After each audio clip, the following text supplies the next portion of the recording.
আওয়ামী লীগ আমলে সংঘটিত সব গণহত্যার বিচার চাইলেন জামায়াত আমির। পুরনো বন্দোবস্ত ছুঁড়ে ফেলার আহ্বান।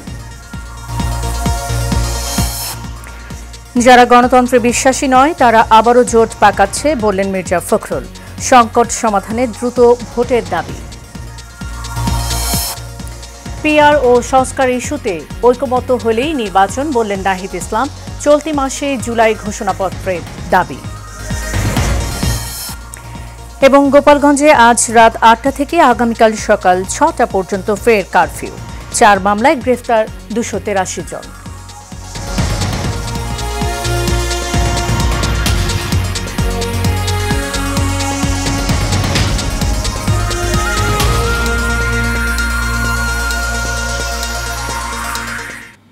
স্বাগত এশিয়ান নিউজে, সাথে আছি সাবরিনা জিয়া। এতক্ষণ শুনছিলেন বিআরবি কেবল ইন্ডাস্ট্রিজ লিমিটেড সংবাদ শিরোনাম। এবার চলে যাব পুরো খবরে। পুরাতন বন্দোবস্ত ছুঁড়ে ফেলে নতুন বাংলাদেশ বিনির্মাণ করা হবে বলে জানিয়েছে বাংলাদেশ জামায়াতে ইসলামীর আমির ডক্টর শফিকুর রহমান। বিকেলে রাজধানী সোহরাওয়ার্দী উদ্যানে বাংলাদেশ জামায়াতে ইসলামীর জাতীয় সমাবেশের প্রধান অতিথির বক্তব্যে তিনি একথা বলেন। এ সময় হঠাৎ অসুস্থ হয়ে পড়ে যান জামায়াত আমির। পরে মঞ্চে বসেই ভাষণ দেন তিনি। জাতীয় সমাবেশে বিএনপি এবং এবি পার্টি ছাড়া সব রাজনৈতিক দলের নেতারা অংশ নিয়ে বক্তব্য রাখেন। সারা দেশ থেকে আসা লাখো নেতাকর্মীর ঢল নামে এই সমাবেশে। বাতেন বিপ্লবের রিপোর্ট। দর্শক, রিপোর্টটি প্রক্রিয়াধীন রয়েছে, হাতে পাওয়া মাত্র আমরা আপনাদের দেখিয়ে দিব। এবার চলে যাচ্ছি পরের সংবাদে। পিআর পদ্ধতিতে নির্বাচন দেয়া সহ ৭ দফা দাবিতে রাজধানীর ঐতিহাসিক সোহরাওয়ার্দী উদ্যানে বাংলাদেশ জামায়াতে ইসলামের জাতীয় সমাবেশ অনুষ্ঠিত হয়েছে। এতে যোগ দিয়েছেন দলটির আমির সহ কেন্দ্রীয় নেতারা। সকাল থেকেই লাখো নেতাকর্মীর ঢল নামে সমাবেশস্থলে। নেতাকর্মীরা জানান আগামীর বাংলাদেশ বিনির্মাণে বড় ভূমিকা রাখবে জামায়াত ইসলামী। সাব্বির আহমেদের ক্যামেরায় বিস্তারিত জানাচ্ছেন নূর মোহাম্মদ ভূঁইয়া। ৭ দফা দাবি আদায়ের লক্ষ্যে প্রথমবারের মতো রাজধানী সোহরাওয়ার্দী উদ্যানে জাতীয় সমাবেশ করেছে বাংলাদেশ জামায়াতে ইসলামী। শনিবার সকাল থেকেই সমাবেশে যোগ দিতে বিভিন্ন জেলা থেকে সমাবেশ স্থলে জড়ো হয় লাখো নেতাকর্মী। স্লোগানে স্লোগানে মুখরিত হয়ে ওঠে পুরো সোহরাওয়ার্দী উদ্যান এলাকা। আগত নেতাকর্মীরা জানান আগামীর বাংলাদেশ বিনির্মাণে বড় ভূমিকা রাখবে জামায়াতে ইসলাম।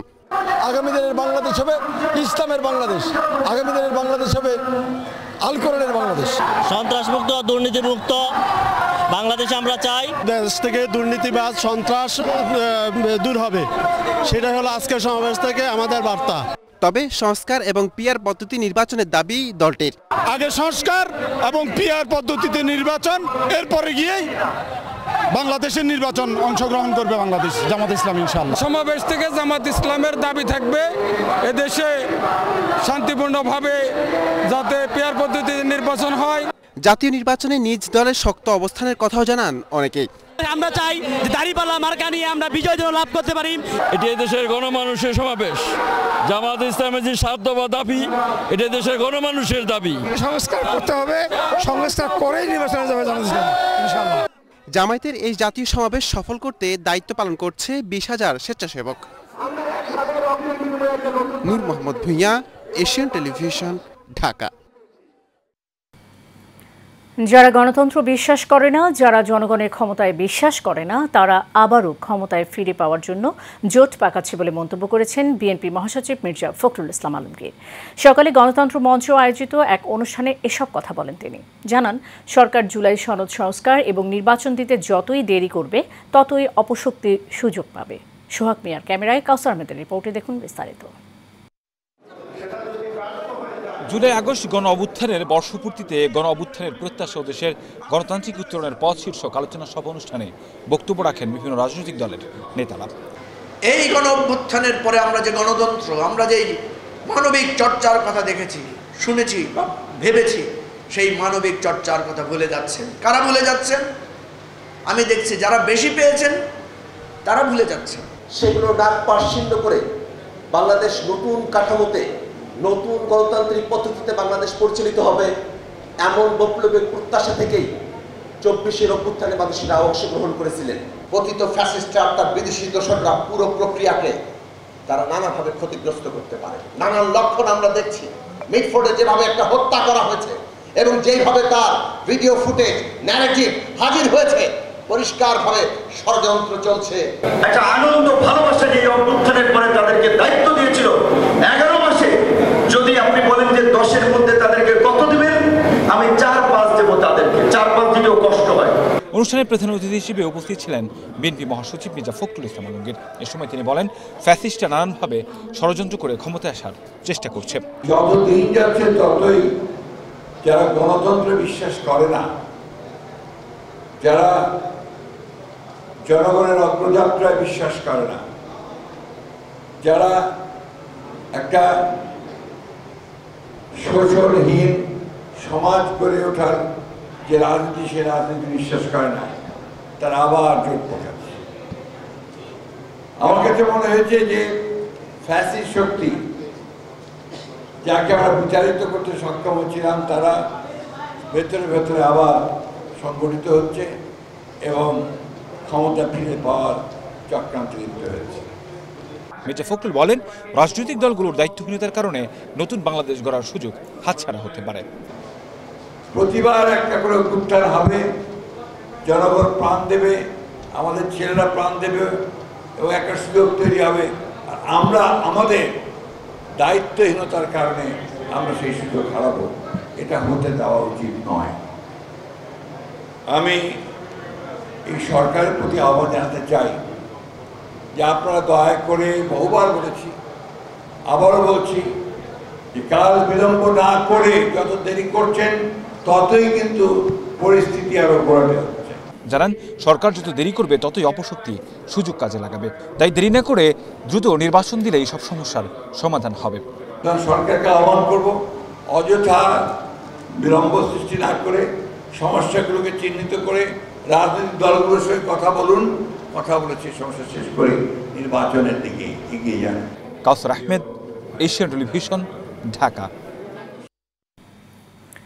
মাফিয়াতন্ত্র, স্বৈরতন্ত্র, গডফাদারতন্ত্র ও পরিবারতন্ত্রকে বাংলাদেশ থেকে উচ্ছেদ করতে হবে। আর কোনো গডফাদারের উত্থান হতে দেওয়া যাবে না।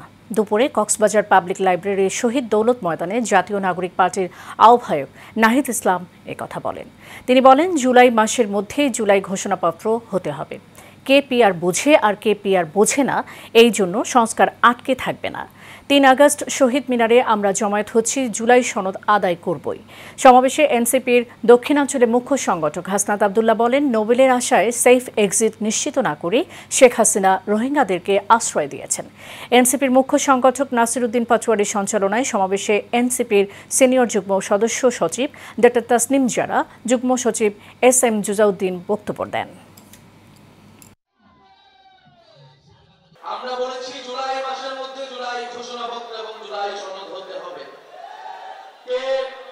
কে পিআর বুঝে, কে পিআর বুঝে না, এর জন্য সংস্কার আটকে থাকবে না। কারণ আমরা জানি জনগণ সংস্কার বুঝে, জনগণ সংস্কার চায়। ফলে অবশ্যই উচ্চ কক্ষে পিআর হতে হবে। নির্বাচন কমিশন, দুদক সহ গুরুত্বপূর্ণ রাষ্ট্রীয় প্রতিষ্ঠানে নিরপেক্ষভাবে নিয়োগের জন্য কমিটি, সাংবিধানিক কমিটি তৈরি করতে হবে। এদিকে কক্সবাজারের চকরিয়ায় সভাস্থলে ছাত্রদলের মিছিলে পণ্ড হয়ে গেছে এনসিপির সভা। মূলত এনসিপি নেতা নাসিরউদ্দিন পাটোয়ারি কক্সবাজারে বিএনপি নেতা সালাউদ্দিনকে নিয়ে কটূক্তি করায় বিএনপি নেতাকর্মীরা সভা পণ্ড করে দেয়। এছাড়া পাটোয়ারির কুরুচিপূর্ণ বক্তব্যের প্রতিবাদে কক্সবাজারের বিভিন্ন জায়গায় বিক্ষোভ মিছিল করেছে ছাত্রদল ও বিএনপি অঙ্গ সংগঠনের নেতাকর্মীরা।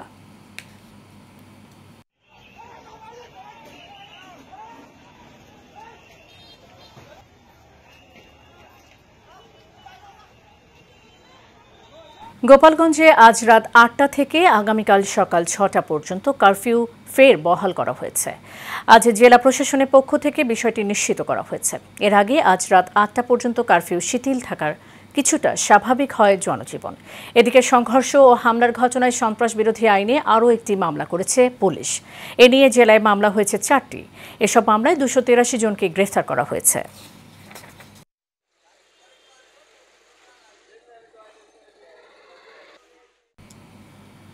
গোপালগঞ্জের ঘটনায় নিহতদের মরদেহ প্রয়োজনে কবর থেকে তুলে ময়নাতদন্ত করা হবে বলে মন্তব্য করেছেন স্বরাষ্ট্র উপদেষ্টা মোহাম্মদ জাহাঙ্গীর আলম চৌধুরী। আজ সকালে হযরত শাহজালাল আন্তর্জাতিক বিমানবন্দরের ৩য় টার্মিনাল পরিদর্শন শেষে সাংবাদিকদের প্রশ্নের জবাবে তিনি একথা বলেন। এ সময় তিনি আরও বলেন, যদি তদন্তের স্বার্থে ময়নাতদন্ত ছাড়াও অন্য কোনো পদক্ষেপের প্রয়োজন হয় তাও নেওয়া হবে। ঘটনাটি গুরুত্বের সাথে বিবেচনা করা হচ্ছে এবং গঠিত তদন্ত কমিটির প্রতিবেদন অনুযায়ী যথাযথ ব্যবস্থা গ্রহণ করা হবে। গোপালগঞ্জে নিহতদের ময়নাতদন্ত না করা নিয়ে সামাজিক যোগাযোগ মাধ্যমে এবং বিভিন্ন মহলে বিভ্রান্তি ছড়ানো হচ্ছে বলেও জানান স্বরাষ্ট্র উপদেষ্টা।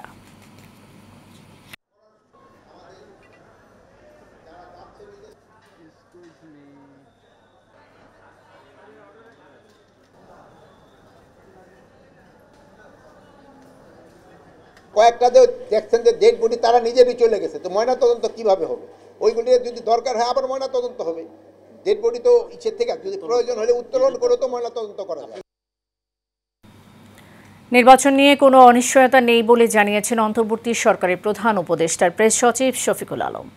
আজ কুমিল্লা বিশ্ববিদ্যালয়ে আয়োজিত এক অনুষ্ঠানে অংশগ্রহণ শেষে সাংবাদিকদের সাথে মতবিনিময়কালে একথা জানান তিনি। প্রেস সচিব বলেন, প্রধান উপদেষ্টা যে সময় বলেছেন সে সময়ই নির্বাচন হবে। নির্বাচনের জন্য যে পরিবেশ সেটা ঠিক করা হবে এবং সবার জন্য লেভেল প্লেইং ফিল্ড থাকবে। অতীতের যে কোনো নির্বাচনের তুলনায় ভালো নির্বাচন হবে। পিআর পদ্ধতিতে সংসদ নির্বাচন বিষয়ে প্রেস সচিব জানান, বিষয়টি নিয়ে সকল রাজনৈতিক দল ও কমিশনগুলো আলোচনা করছে।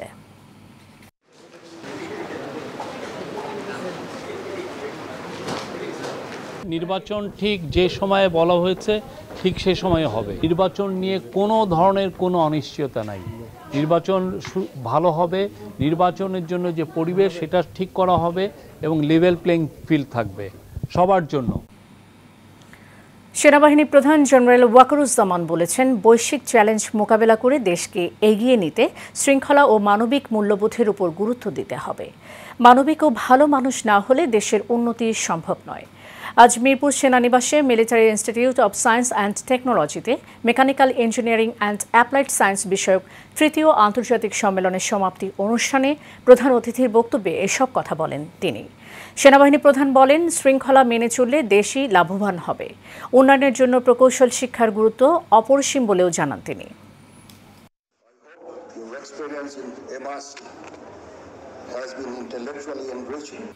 আগামী জাতীয় সংসদ নির্বাচনে পিআর পদ্ধতির কোনো বিকল্প নেই বলে মন্তব্য করেছেন ন্যাশনাল পিপলস পার্টির চেয়ারম্যান শেখ সালাউদ্দিন সালু। সকালে জাতীয় প্রেস ক্লাবে ন্যাশনাল পিপলস পার্টির 18তম প্রতিষ্ঠা বার্ষিকী উপলক্ষে আলোচনা সভায় এসব কথা বলেন তিনি। অনুষ্ঠানে প্রধান অতিথি হিসেবে উপস্থিত ছিলেন জনতা পার্টির বাংলাদেশের নির্বাহী চেয়ারম্যান গোলাম সরওয়ার মিলন। এ সময় তিনি বলেন, সকল জাতীয়তাবাদী শক্তিকে ঐক্যবদ্ধ হতে হবে। অতি সত্বর নির্বাচন করার লক্ষ্যে লেভেল প্লেইং ফিল্ড এবং আইনের শাসন প্রতিষ্ঠা করতে হবে। অনুষ্ঠানে বিশেষ অতিথি হিসেবে উপস্থিত ছিলেন এনটিপি চেয়ারম্যান খন্দকার গোলাম মর্তুজা ও জাতীয় সংস্কার জোটের নির্বাহী আহ্বায়ক অবসরপ্রাপ্ত মেজর আমিন আহমেদ আফসারি সহ এনপিপির কেন্দ্রীয় ও জাতীয় নেতৃবৃন্দ।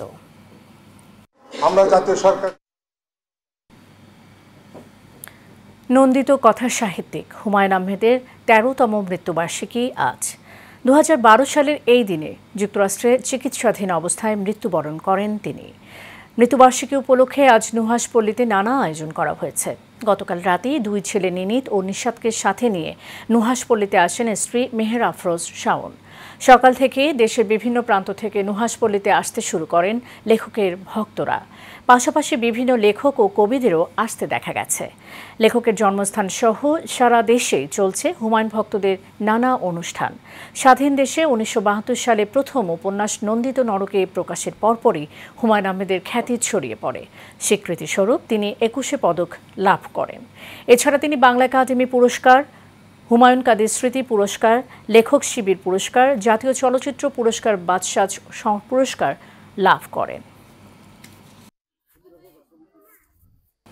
দর্শক, সংবাদের শুরুতেই যেমনটি বলছিলাম, আজ রাজধানীতে সোহরাওয়ার্দী উদ্যানে বাংলাদেশ জামায়াতে ইসলামের সমাবেশ চলছিল এবং সেখানে এই সংক্রান্ত বাটন বিপ্লবের রিপোর্টটি আমাদের হাতে এসে পৌঁছেছে। চলুন দেখে নিই। রাজধানীর সোহরাওয়ার্দী উদ্যানে বেলা 2টার দিকে বাংলাদেশ জামায়াতে ইসলামের জাতীয় সমাবেশের মূল পর্ব শুরু হয়। পবিত্র কোরআন থেকে তিলাওয়াত ও নাতে রাসূলের মধ্য দিয়ে শুরু হওয়া সমাবেশে বক্তব্য রাখেন জামাতের কেন্দ্রীয় শূরা সদস্য ও কেন্দ্রীয় নেতারা। এ সময় বিভিন্ন রাজনৈতিক দলের শীর্ষ নেতারাও বক্তব্য রাখেন। সকাল থেকে রাজধানীর বিভিন্ন জায়গা থেকে মিছিল নিয়ে দলে দলে সমাবেশে যোগ দেন দলটির নেতাকর্মীরা। সমাবেশ ঘিরে সকাল থেকেই ঢাকায় গণপরিবহন চলাচল সীমিত রয়েছে। রাজধানীর বিভিন্ন সড়কে দলটির নেতাকর্মীদের সরব উপস্থিতি লক্ষ্য করা গেছে। সারা বাংলাদেশে এবার জামাত ইসলামী দল গঠন করবে ইনশাআল্লাহ, যে বিজয় ইনশাআল্লাহ। সব জায়গায় দাঁড়িপাল্লা 300 হ্যাঁ দাঁড়িপাল্লা। এই জামাতি সমাবেশে এসে আমাকে যে আনন্দিত লাগতেছে, মনে হয় যে এতে যদি আমার বুকে 100টা গুলি ছড়ে তা আমার কোনো আর দুঃখ নেই। সমাবেশের আশপাশের এলাকা ঘুরে দেখা যায় কারো কারো পরনে জামায়াতের লোগো সংবলিত টি শার্ট, কারো কারো মাথায় দলীয় সাদা ফিতা, আবার কেউ কেউ এসেছেন দলীয় প্রতীক দাঁড়িপাল্লা হাতে। মিছিল নিয়ে দলীয় স্লোগানে সোহরাওয়ার্দী উদ্যান সমাবেশস্থলের দিকে যাচ্ছেন তারা। ট্রাফিক পুলিশের পাশাপাশি রাস্তার মোড়ে মোড়ে যান চলাচল নিয়ন্ত্রণ করছেন জামাতের স্বেচ্ছাসেবকরা। একই সঙ্গে বিভিন্ন সড়কে সতর্ক অবস্থায় রয়েছেন আইন শৃঙ্খলা রক্ষাকারী বাহিনীর সদস্যরা। জামাত ইসলামীকে শান্তিপ্রিয় বলি আজকে সারা বিশ্ব বাংলাদেশ থেকে অনেক মানুষ আসছে। জামাতের ব্যাপক সমর্থন আছে গ্রাম পর্যায়ে। আমরা একেবারে প্রত্যন্ত অঞ্চল, একেবারে দক্ষিণ বঙ্গোপসাগরের কিনারায় আমাদের এলাকা, ওই এলাকাও জামাতের ব্যাপক সমর্থন আছে। জামাতের জাতীয় সমাবেশের মূল মঞ্চ করা হয় সোহরাওয়ার্দী উদ্যানের পূর্ব পাশে। ভিড়ের কারণে সমাবেশের মূল মাঠে প্রবেশ করতে না পেরে অনেকেই শাহবাগ মোড়, রমনা পার্ক, ঢাকা বিশ্ববিদ্যালয় এলাকার বিভিন্ন সড়কে বসে পড়েন। এ সময় শাহবাগ ও ঢাকা বিশ্ববিদ্যালয় এলাকায় বসানো ডিজিটাল পর্দায় সমাবেশ দেখেন তারা। আগে ভোটের পরিবেশ নিশ্চিত করতে হবে, তারপরে ভোট। যদি পরিবেশ নিশ্চিত হয় তাহলে জামাত জেতার সম্ভাবনা আছে ইনশাআল্লাহ ইনশাআল্লাহ ইনশাআল্লাহ ইনশাআল্লাহ অবশ্যই ক্ষমতায় যাবে জামাত ইসলাম ইনশাআল্লাহ। বাংলাদেশে এর আগে কখনো হয়েছে ভোটের পরিবেশ? না, বাংলাদেশে আপনার ন্যায় প্রতিষ্ঠার জন্য একমাত্র বাংলাদেশ জামাত ইসলামী আর কি যথেষ্ট। সমাবেশে প্রধান অতিথির বক্তব্য দেওয়ার সময় অসুস্থ হয়ে পড়েন জামাতের আমির ডাক্তার শফিকুর রহমান। সেখানেই প্রাথমিক চিকিৎসা নিয়ে বক্তব্য দেন তিনি। বলেন জামাত ইসলামী এই দেশকে নতুনভাবে গড়ে তুলবে। একই সাথে জুলাই শহীদদের পুনর্বাসন ও চার্টার ঘোষণার সাথে 7 দফা দাবি জানান তিনি। কিশোর, যুবক, মা, বোন, শ্রমিক, ছাত্র জনতা, ব্যবসায়ী সবাইকে যেই দেশ, যেই সংবিধান, যেই রাষ্ট্র নিরাপত্তা দিতে পারবে সেই নতুন বাংলাদেশ আমরা গড়ে তুলতে চাই। দুনিয়া জীবন আকারাতে দিলে আপনাদের এই ত্যাগের বিনিময়ে নতুন বাংলাদেশ আমরা পেয়ে যাব। আসুন সেই নতুন বাংলাদেশের জন্য একবার স্লোগান দিয়ে শেষ করি।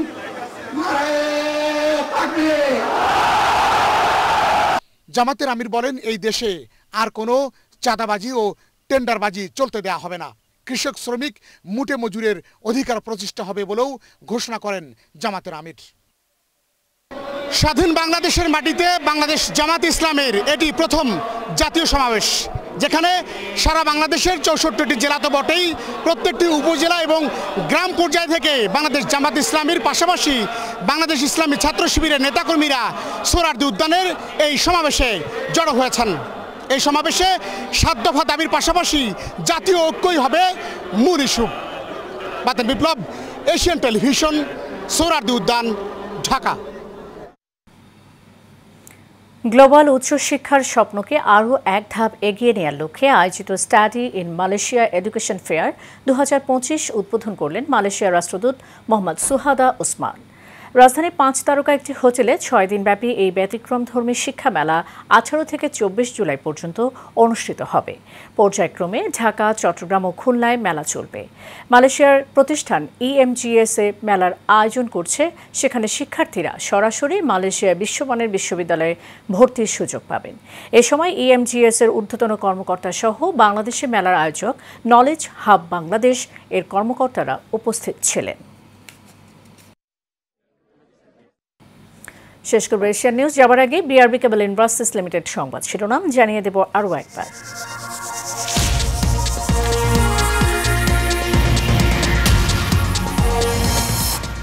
আওয়ামী লীগ আমলে সংঘটিত সব গণহত্যার বিচার চাইলেন জামায়াত আমির, পুরনো বন্দোবস্ত ছুঁড়ে ফেলার আহ্বান। যারা গণতন্ত্র বিশ্বাসী নয় তারা আবারও জোট পাকাচ্ছে বলেন মির্জা ফখরুল। সংকট সমাধানে দ্রুত ভোটের দাবি।